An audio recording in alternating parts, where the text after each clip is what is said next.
Siti TKI syok lihat penampilan baru Sahwang, pantas semalam perasaanku hancur.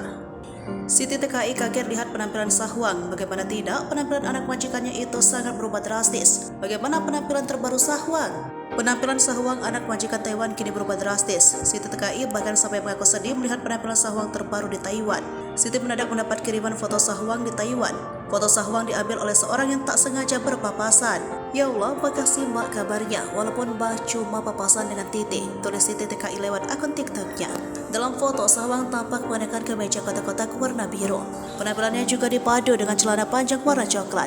Tampak pula anak mendiang laporan ini duduk di kursi roda. Ada apa dengan Muna? Pantas semalam perasaanku hancur banget, tulis Siti TKI. Terlihat pula ada seorang pria yang berdiri di belakang Sahwang. Penampilan Sahwang tampak cukup berbeda dibanding ketika dirawat Siti TKI. Perbedaan saling mencolok adalah pada rambutnya.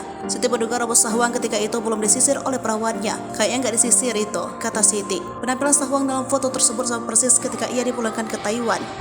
Ia mengenakan kemeja biru motif kotak dipadu celana panjang coklat. Bedanya saat dipulangkan ke Taiwan, rambut Sahwang belum sepanjang di foto terbarunya.